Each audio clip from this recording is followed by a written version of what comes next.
Welcome to Heart Riffing, a podcast by way of the heart. Here we explore what it means to reconnect with your essence and live from a place of personal freedom. If you're interested in learning more about our courses, mentoring and workshops, feel free to visit wayoftheheart.com.au. We're so glad you're here and we hope you enjoy the episode.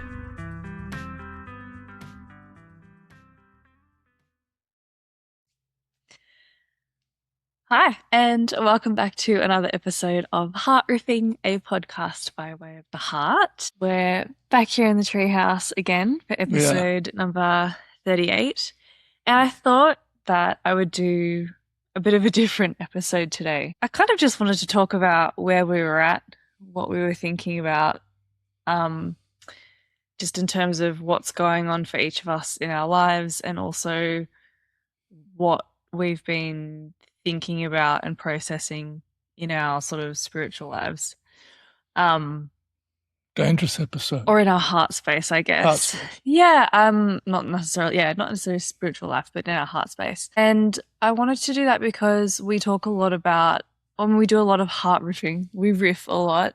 And I think that it can be theoretical, it can be practical, but I don't think that we go into us, really, or who we are. The personal. The personal. And, we're now 38 episodes in, so it's probably time to do a bit of that. Nice. Yeah. Okay. Yeah. So, a bit of a different one today. Good. I wanted to start with the observation of your beautiful nail polish Nice. that showed up in the last episode. Yeah. For those of you listening and not necessarily watching, Bello has a beautiful dark purple set of nails on. Shellac nails. Shellacked. Bello. Shellacked. Yeah, I do. Yeah. Have you suddenly decided to become a rock star? A rock Is this star. like, this is your Have you become the lead singer from The Cure? Yeah. It's like, Shall we expect lipstick? everyone- Is lipstick next? yeah. And eyeliner. Eyeliner. I've worn eyeliner. You can pull off eyeliner. I look good in You eyeliner. do. Surprising. Yeah. Yeah. So my wife of 38 years, partner for 39, was diagnosed with breast cancer and is in the process of undergoing chemotherapy. So it's a pretty radical or heavy process. And one of the things that happens as soon as you start chemo is that chemotherapy is designed to attack fast-growing cells. So nails, the reason hair falls out is because the chemo in attacking fast-growing cells, which are her cancer is a fast-growing cancer, in attacking that, it attacks other things, other fast-growing cells within the body.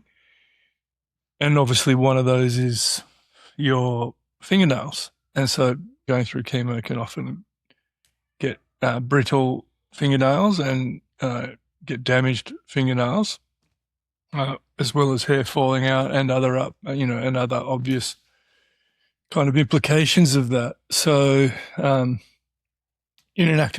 one of the things that helps is going and getting your nails done, especially a dark colour. And so in a kind of act of solidarity, your sister, me and Ange all went out and got our nails done. We thought if you've got to go through this process and have dark black nails, then we'll join you.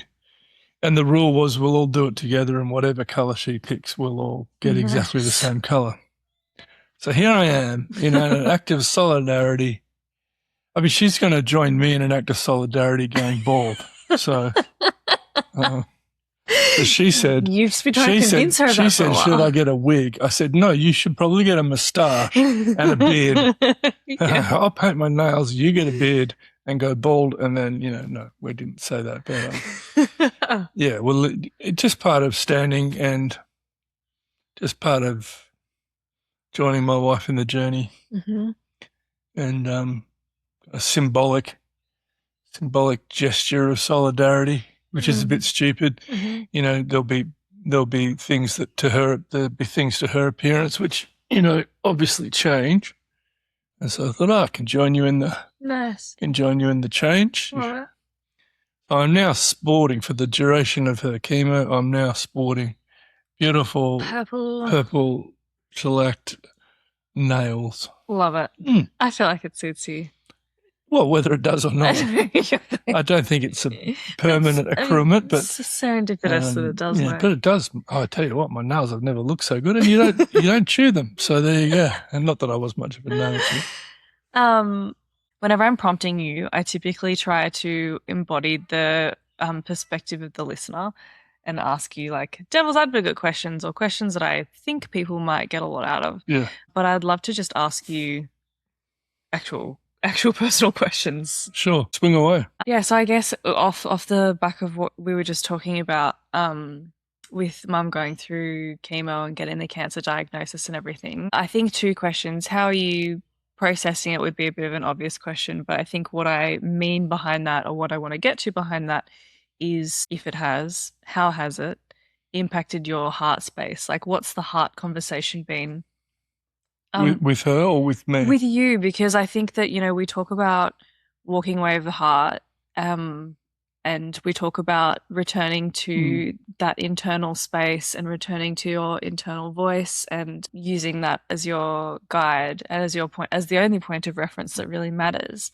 But I think that can be difficult when external factors like cancer or like, big life things happen. How has that been for you? How have you been in and around that space? Sure. I mean, it's obviously these sort of things come as a shock at the front end, and there's just you're kind of thrown into a series of processes you have no control about. You don't get immediate answers, so you're thrown into uncertainty.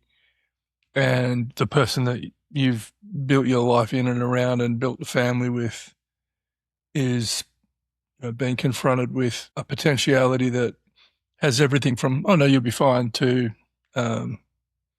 this could be catastrophic.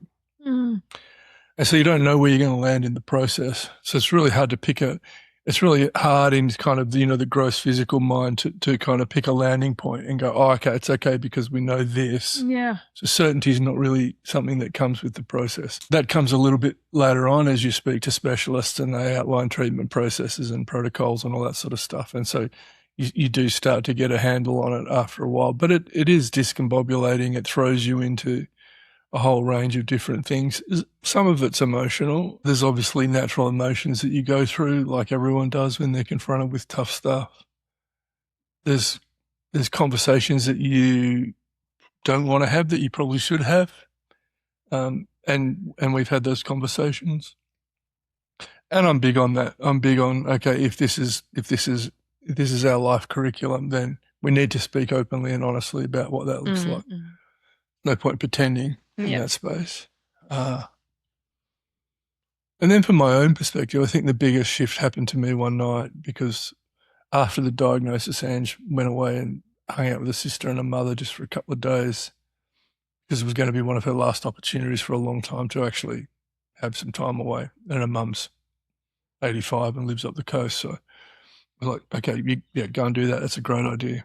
And so I had, 7 days by myself thinking about what was going on. And I think at that point, it just becomes really clear that not a whole lot matters, a lot of the stuff that we invest energy into, when I say not a whole lot matters, what I really mean is that the kind of the narrative frame or the bubble that you live in, which seems so important, and so the stuff you're working on and things that you're engaged in, even living in this house, which I love. But even living in this house makes sense because it's with her. If I was to lose her, living in this house, it's like, why am I here? Big 4-bedroom house. I'd be here with me and 2 cats. There'd be no point. Yeah. So what happens is big parts of your life, you kind of look at the big ticket items in your life and you just go, so much of that is built around connection to this individual. If this individual's not here, then a lot of this stuff really just doesn't make sense. That's in one moment quite a harsh realization, and in another moment it's a completely liberating. It's a completely liberating because you just go, oh wow, the stuff that I so overplay or the stuff that I so overinvest in a moment where you're faced with the fragility of that, because it's all so fragile. Life is fragile. You're confronted with that, and you just go, oh, who cares? I don't care. I don't really care, And it's not an I don't care as in if the game doesn't go my way, I'm taking my bat and ball and going home. Yeah. It's just, you just go, wow. Perspective. Right? There's other things in my life which are the main thing. It is the early visitation of a front porch moment where you're sitting on your front porch at the end of your life and you're sitting there and you're going, what was important to me? Was that business important to me? Was this important to me? Was that important to me? And you go, no, these are the things that were important to me. So it's a reorientation. And I mean, we're doing that all the time in Way of the Heart. So for me, it wasn't devastating. It was just confirmation of the things that were important and a major sense internally for me of there's nothing to do.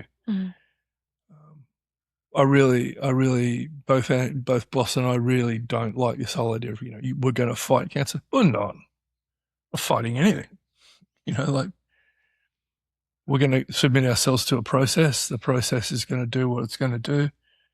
We're going to allow it. So it's more the,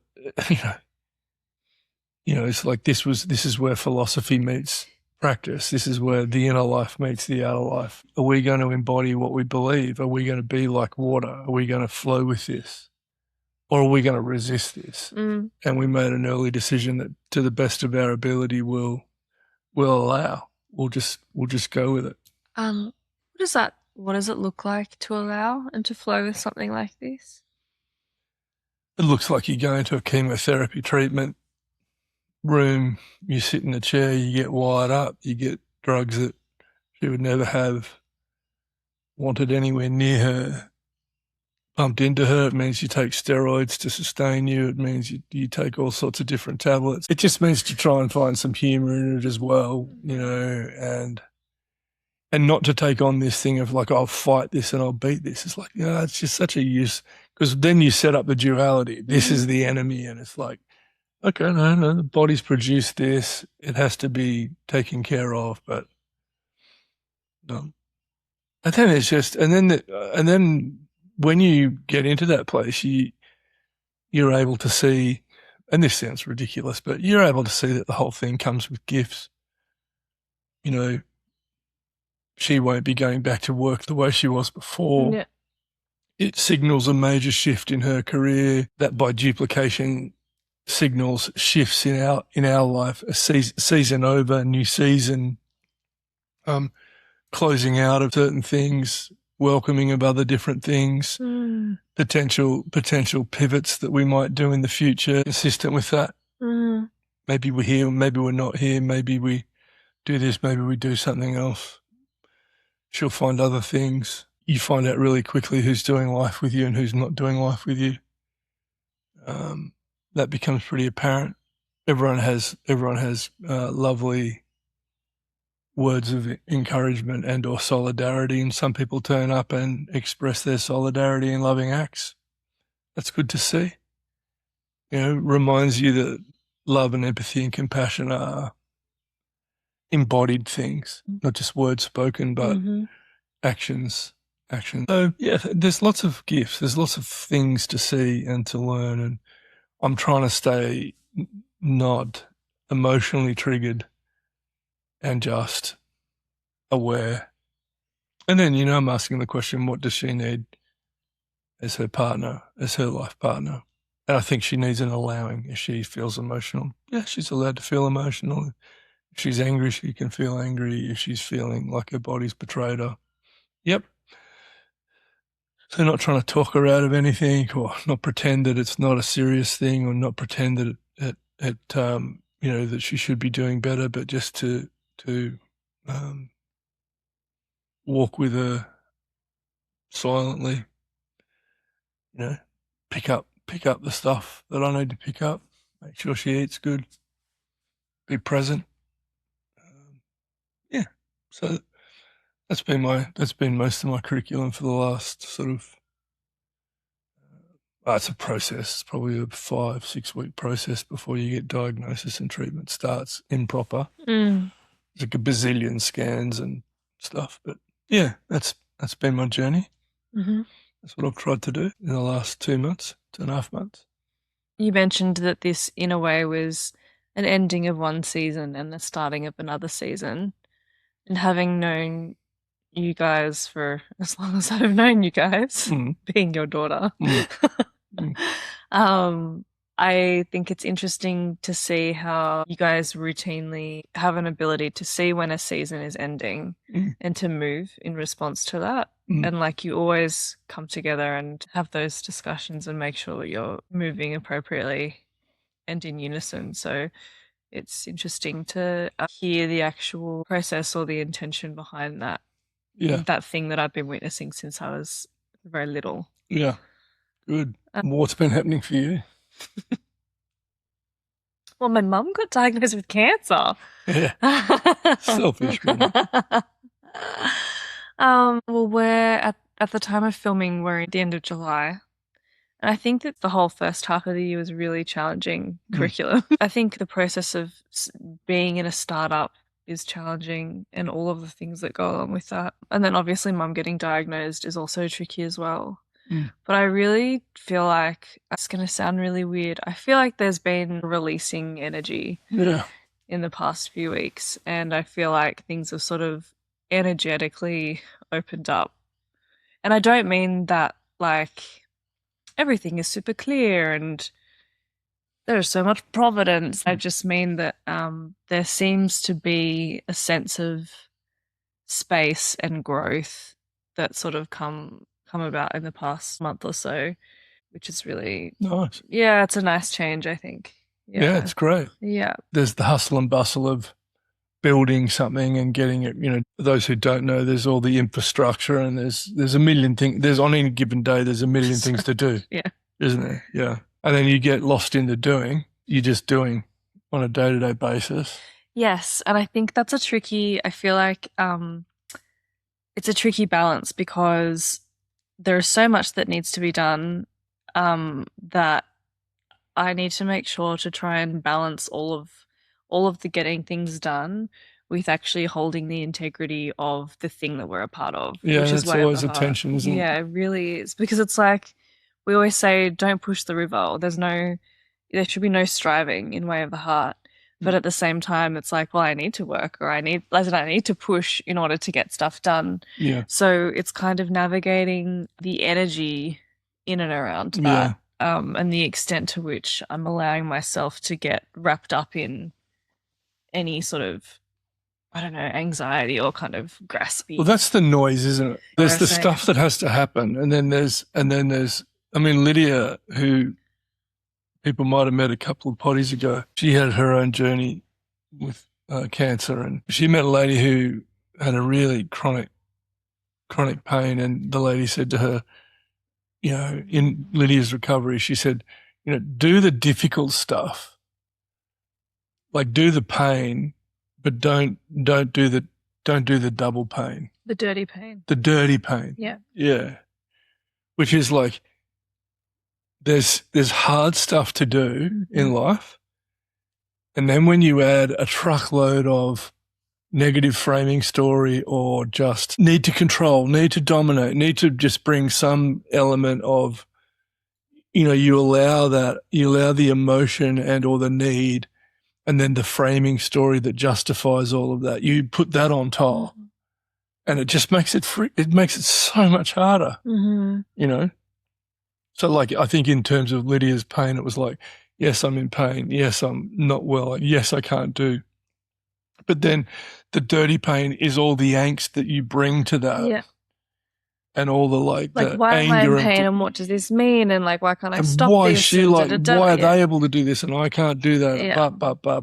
Why my body and not someone else's? And So, like, I remember a friend of mine once said to me, this is back in my corporate life, I was going through a really difficult corporate experience, and I was asking myself the question, why are these people behaving like this?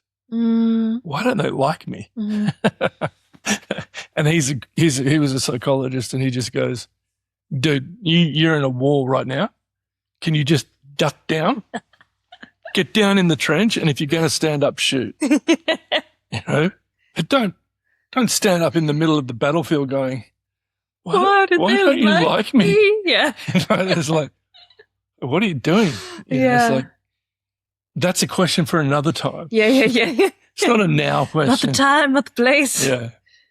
So it's a bit like that when you're doing what you're doing, isn't it? Yeah, I think so. You add to an already complicated, and or multifaceted job. Yes. With massive day-to-day demands. Yeah. Can I just put some existential angst in there for you? Yeah. Let's just question your capability here. Challenge your identity a little bit.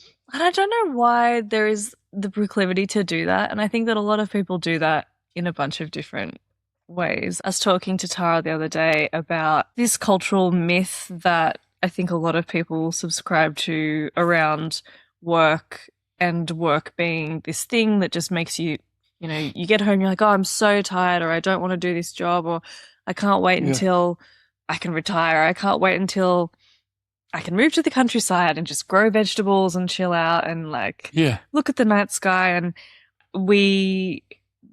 there's almost this way of viewing work as this thing that you need to do in order to live. And I was like, I hate that, because it puts on hold and really looks over or overlooks all of the beautiful things that you have and all of the things that work actually allows you to do.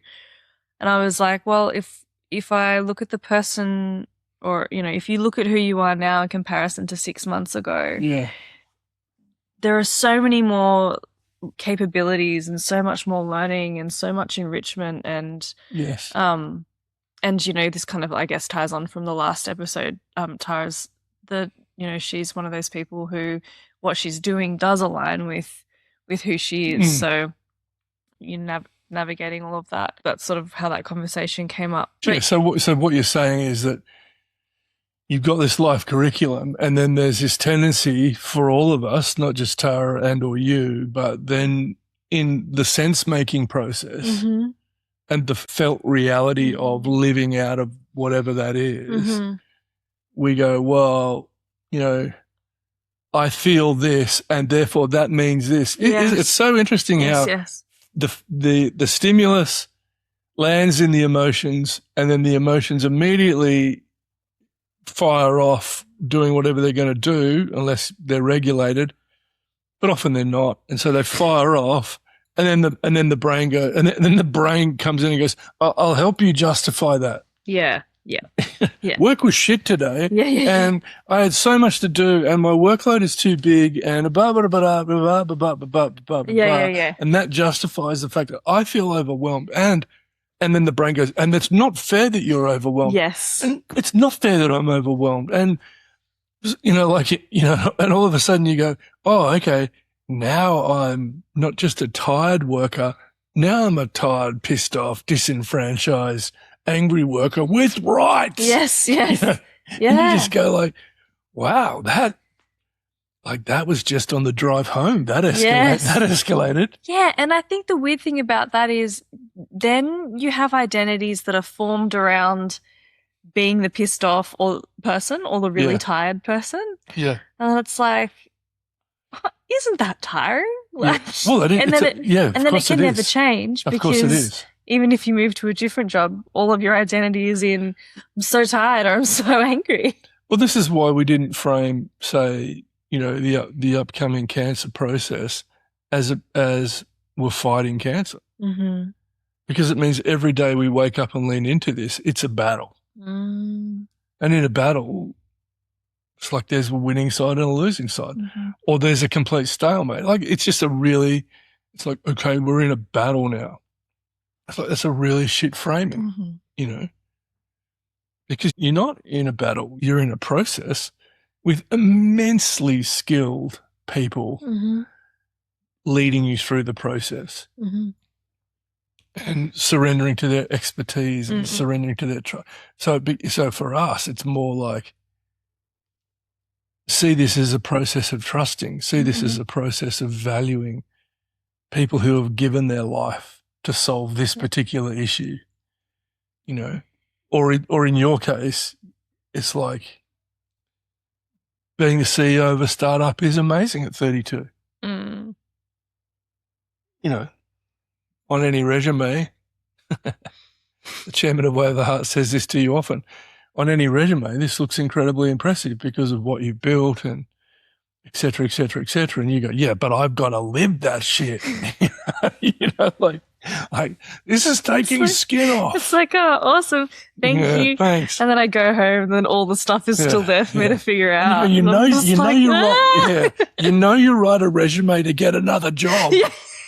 You know, like, you don't write a resume if you're happy. Yeah. Like, okay, well, don't write your resume. This will look terrible. You better stay here. Oh my gosh. Yeah, pretty much. But you're right. It's crazy, right? It's crazy what we add. Yeah, I think on this, you mentioned a couple of times this being a journey of allowing. Mm-hmm. And you mentioned earlier, like if mum has a feeling about something, of, you know, allowing that feeling, and I guess it would be the same. It's the same for you. I'm sure that there would be times in the cancer journey where you feel, where I don't know, where you have an emotion and you need to allow that feeling, or me doing the Way of the Heart stuff, you know, leading into the complexity in and around a startup that brings up Emotion. lots of emotion. How do you personally allow emotion? Like, you allow that to be without getting wrapped up into that. Well, you can't suppress it to start off with. Right. There's nothing wrong with being angry or frustrated or sad or any more than there's anything wrong with being joyful, happy, fulfilled, and content. We're talking about a spectrum. Emotion, because we are emotive creatures, emotion will engage every element of the spectrum.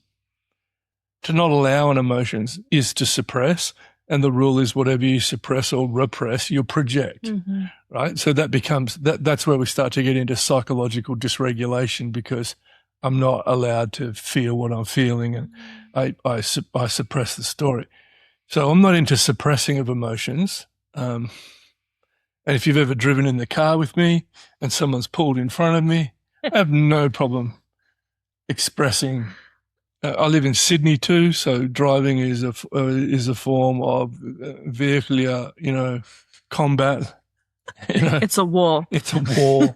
That is a war. We are in a battle to get in first in that merging space. So I let myself feel. I'm not a renunciate in that perspective. I don't go, you should feel pious, or you should feel compassionate, or you should, I feel pissed off and that person's blah, blah, blah, blah, blah. You know what I mean? And people go, well, it's not very spiritual. Yeah, it kind of is, because that's exactly what I'm feeling here. So I allow the feeling, right? Having said that, and because to suppress the feeling is unhealthy. Where we get emotionally dysregulated, where I feel I get emotionally dysregulated, is when I hold on to it. When I hold on to the emotion. And normally we hold on to the emotion by, we have an emotive reaction, just that stimulus react, not stimulus pause respond. So we have a stimulus react, and the reaction may not be the best version of us. The reaction might be poor or subpar for, the way that we would normally like to behave. And then automatically what happens is, because we feel that, we then say, we justified that behavior, or we contextualize that behavior, or we onboard it as guilt, or we onboard it as like, whatever, as a residual frustration or whatever it is, right?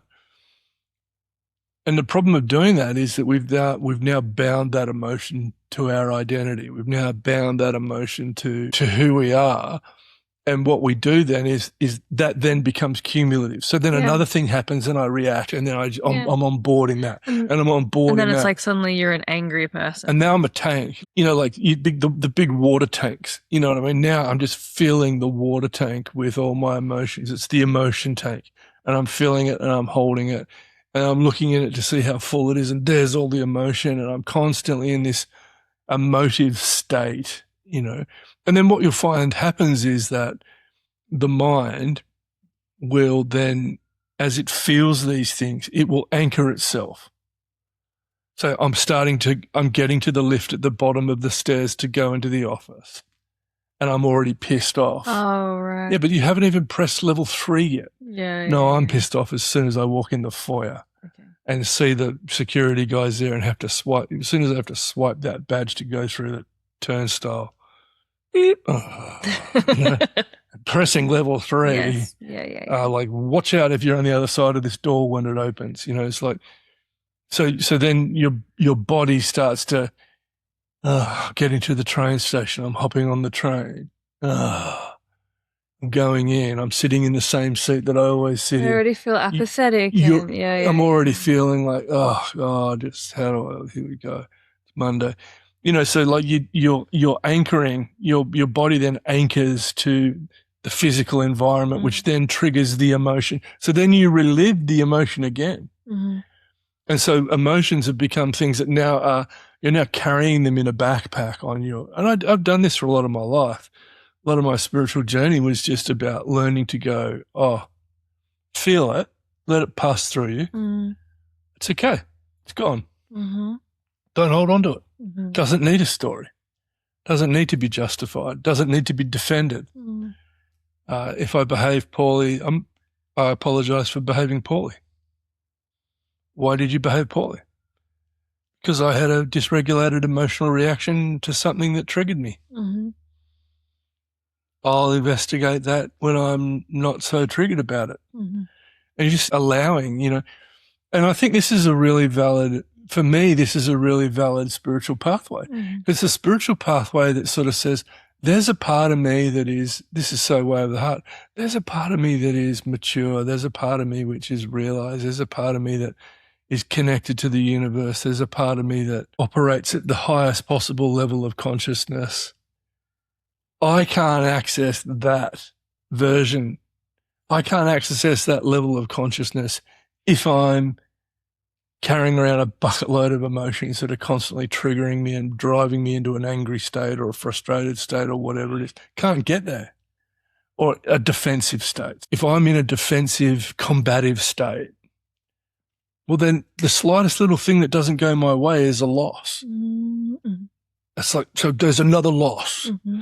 The scan didn't go our way, or the last couple of days did a chemo treatment, came home, sat under an umbrella on the deck, completely shielded from the sun and still got sunburn, which is a threat when you've got cancer. It's a problem because if your skin blisters, you get infected, you've got a low immune response.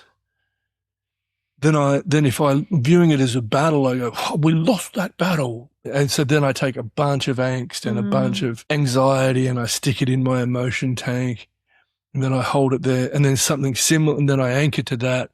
And so the next time we go back for another treatment and come home, I'm living the paranoia of that and I'm just living it out again and again and again and again and again.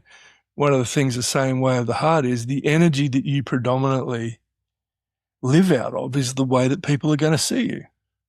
So people are going to go, well, he's a very combative guy. Yeah, because I've framed my life as a battle and everything is a battle. And it's like the primary energy I've got is I've got to be vigilant on the front foot and kill this stuff. Yeah. And it's like, so I drive hard, I'm rigid with my schedule, I'm judgmental of people that don't show up, but, it's like, okay, he's an angry combative guy. Yeah, because I'm storing the emotion. Mm-hmm. So don't suppress the emotion. Because if you suppress it, you'll project it. But don't store it either. Mm-hmm. Just let it. I'm tired. Okay, cool. Be tired. Mm-hmm. Totally natural. Mm-hmm. It's like the farmer who goes out all day, and I think farmer's a great analogy, really, because we've got one of your grandparents owns a farm, big farm, 1,200 acres. They go out, they fix the fences. It's exhausting work, digging fences, putting up barbed wire fences to keep cattle in, doing flood fences across rivers. It's exhausting and expensive and immensely hard work. And they finish all of that, and then August comes and they get massive floods, and the floods knock over all the fences. Mm-hmm.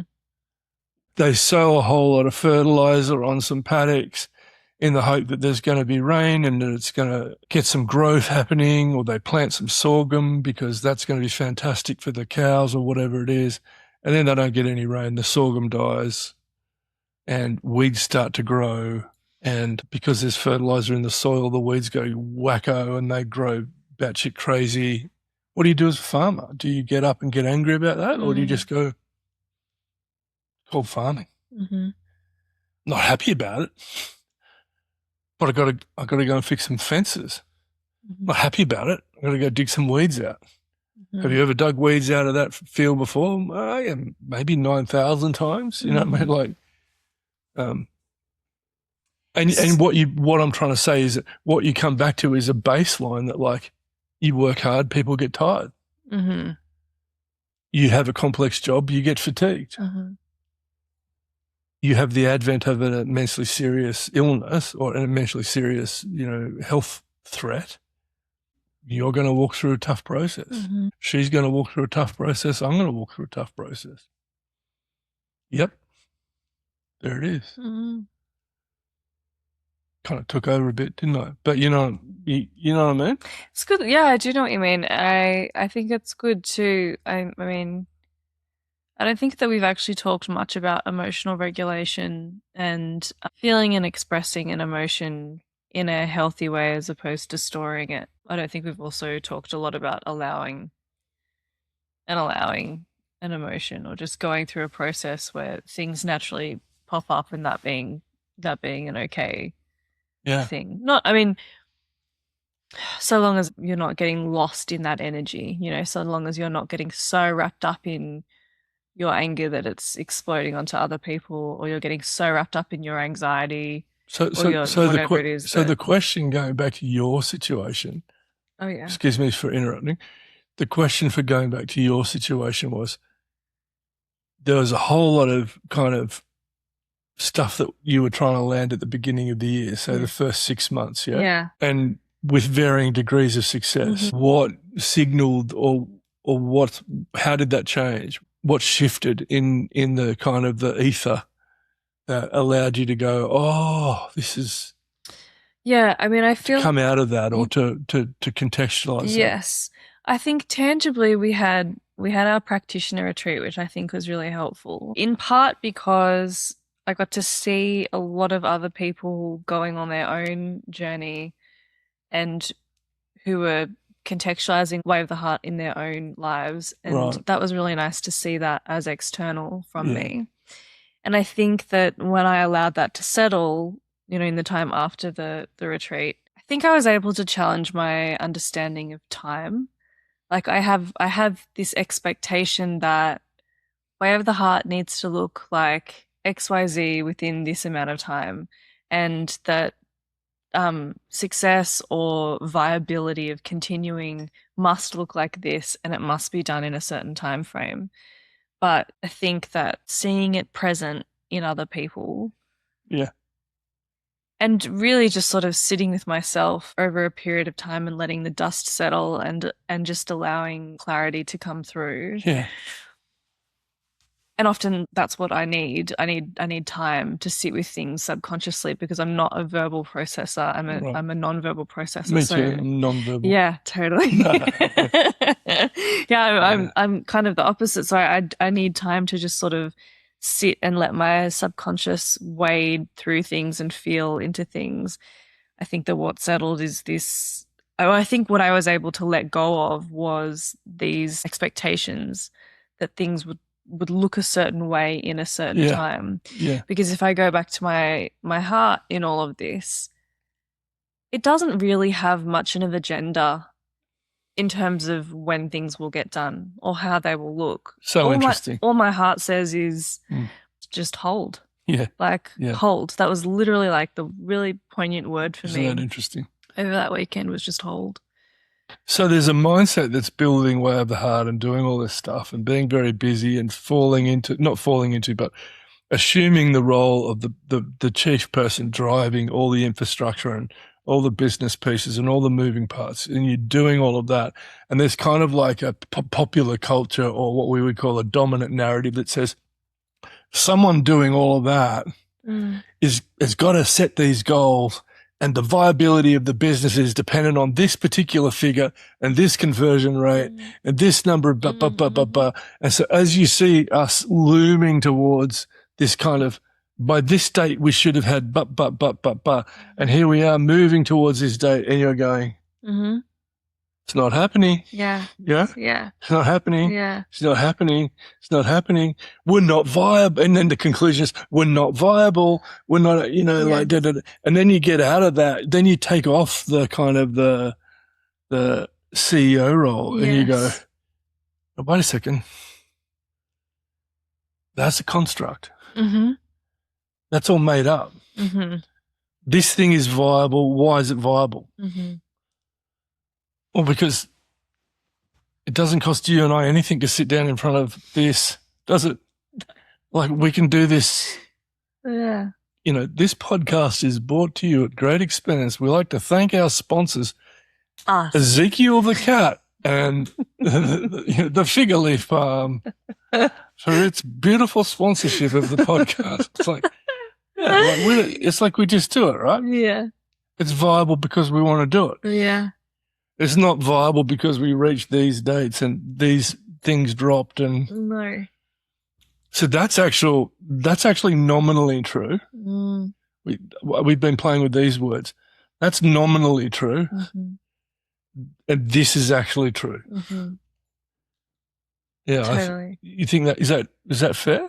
Yeah. Is that what's happened for you? Yeah. Absolutely. Or like a realignment with what's actually going on. Yeah, absolutely. And I think like it's interesting because in the lead up to that realignment, I tend to have a pattern of behavior. I tend to move through a whole bunch of, it's like the phases of like the phases of grief or whatever. Like I'll tend to get anxious about it, and then I'm trying to sort of circumvent the problems and go, what about this? What about this? What about this? Which is it just reads as grasping energy, really. And then I get to the point where I'm like, you're manifesting grasping energy. Yeah. Your vibration. So grasping. Yeah. And then I'm kind of upset about it. And then I get to a point, which I think is the good point, where I'm like, oh, this is just nonsense. This is a game and I don't want to play. And it's not that I want to tap out of everything, but it's like that I look at the whole system. I look at like doing business and I'm like, this is just a construct anyway. Why should I play by this construct in anything? And I think that this, yes, this happens for careers and for business, but this also goes back to what you were talking about with, we're going to fight this cancer. Like that way of looking at it is also just a construct. And it's like, does that actually vibe with my heart? No, not really. So I don't want to play. I don't want to do that. Yeah, great. Yeah, I love it. So don't, like. Well, yeah, it's like that book, Who Moved My Cheese? You've read that book, haven't you? Yeah, a long time ago. It's like the two mice, and they're in the maze and they know their way to this particular part in the maze, and they get up every morning and they go, there's always cheese there, right? And then one day they get up, there's no cheese. And one guy goes, oh, that's weird. So they both go, I don't know if they both go away, but then they come back again. The next day thing was none today, but for sure there'll be some. They go back, and after like 2 days, there's no cheese. And then maybe this goes on for 2 or 3 days. I can't remember what the context of the story is. One mouse has an existential crisis over this, right? I can't believe they've taken away the cheese. Yeah. Surely it will be. The other mice just goes, hem and haw, I think they are. The other one, whichever one it is, just goes, I'm going to go somewhere else because clearly no cheese is turning up here. Yeah. Actually, there's no cheese. 3rd day in. I'm hungry. I'm hungry. Yeah. I'm bouncing. Yeah. See you, dude. Yeah. You know, and just lives with, just goes, okay, yeah, that didn't happen. Thought it would. I thought it would. It didn't. It didn't happen again today. It didn't happen again today. Okay. No point worrying about that. Bounce. And he goes off and, you know, he goes through some tough times, but he finds a big stash of cheese, right? Meanwhile, the other brother's back here. Existential mouse. Still having a crisis. Still, you know, holding on to the emotion of the deprivation of the cheese and how cruel that is and inappropriate and what's going on and why and does this reflect on me? And that's all the dirty energy again, isn't it? Mm-hmm.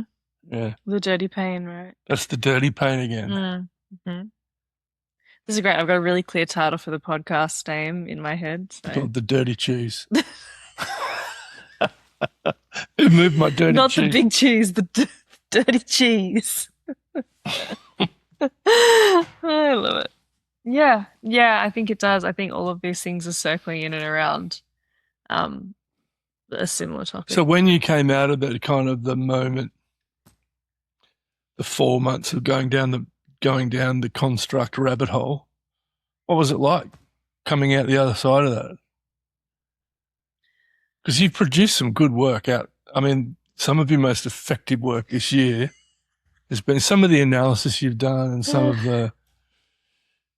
the tweaks to our products and some of the different ways of thinking about what we're bringing to people, you know, because we are genuinely trying to bring an offering and a series of services, and we are trying to lead people through sequential processes of inner formation and personal formation. So, yeah, we're a serious business. Some of your best thinking, I would have thought, has just dropped in the season where you've been a little bit less attached and driven and become a little bit more reflective. We've made some big pivots there. What's that felt like? You know? Oh yeah, I was wondering what the question. It's ironic. It's felt free. Like it's felt freeing. It's felt like it's coming from a place of freedom instead of a place of I'm behind the 8 ball. I need to catch up. Yeah. And I think being in that space of freedom allows me to, number one, feel like I'm back in alignment. Yeah. In like internal alignment, which is really important. Yeah. And then when I'm in that space, then the creativity comes back, then the perspective comes back. Energy. Then yeah, absolutely. Energy comes back, flow comes back. So you're actually doing nothing, but everything comes back. Yeah. Mm-hmm. Yeah, funny, isn't it? It's nice to reflect about it too, because this is the stuff again that we talk about and that we ask people to do. But it's probably important to have these reflections and note that we're not asking anybody to do something that we are not already doing. Yeah. Or failing at doing. Yeah. And trying to lean into. It is a life curriculum thing. Yeah. Which is to say, no one dodges moments where you're living out of your heart and moments when you're not. Totally. So there's when way of the heart is not this fix it, get there once and for all. You know, it's like no. This is the continual servicing of the heart mind connection. You know, the soul mind connection. Just like you've got the mind body connection, and we take care of the body. This is the mind soul mind heart connection, and it takes servicing as well. Yeah, we fall into other ways of rolling. Yeah, absolutely. As is life, as is the human condition. So it is the constant return, the constant attunement. It's like a guitar that like goes out of tune. Yeah, totally. And so, okay, cool, no biggie. Like, don't freak out that it's out of tune. Let's just tune it again. Yeah. And that tuning process is going to be a little bit different every time, depending on the context and how far out of attunement it is. So I think it's been, like in hindsight, it's been a really beautiful, life-giving process. And I think that there's been a lot of learning and a lot of growth there. I mean, it doesn't change the fact that when you're going through it, you're like, this sucks. Yeah. But I suppose the cancer journey is the same. Well, yeah, I think so. It's all of it. You know, there's a famous Australian show, The Castle, you know. It's the Constitution, it's Marbo, it's the vibe, you know, like the vibe you're on. It's like life just has it just comes with the whole thing, right? Everyone is going to do the whole thing. And that includes moments of extreme bliss and harmony and peace and alignment, and it's just magnificent. And it's going to be moments of dysregulation and moments of venting, and we're going to do it all. Everyone's going to do it all. And it's just better to I'm going to do it all. And I've found in my personal life that bringing mean or miserly thinking to doing it, how you're doing it all the time, bringing supervigilance to making sure that I can only do it this way is one of the most unspiritual things that you can possibly do, because you're doing what the Taoists hated. You're contriving a response before you experience it. And, you know, people could say, well, aren't you doing that with allowing? You're contriving that you're going to allow. It's like, no, that's a posture. So you can assume a posture, but there's this other version where you go, you know, I'm going to go to, this is what I hate about people who say, I'm going to be positive. It's like, well, someone just served up a big shit sandwich and said, eat that. There's nothing positive about that. Shit sandwich. Yum. Chemo's a shit sandwich. Yeah, it is. It's like just sitting there for 4 hours getting more of this stuff pumped through your body. You know, it's saving you, yeah. But it's a shit sandwich, right? It has radical effects upon your body. And you just go like, yeah, but I'm going to be positive. Oh, good for you. Yeah. Seems so mean. Yeah. You don't have to be positive. You can be real in that moment and move through it.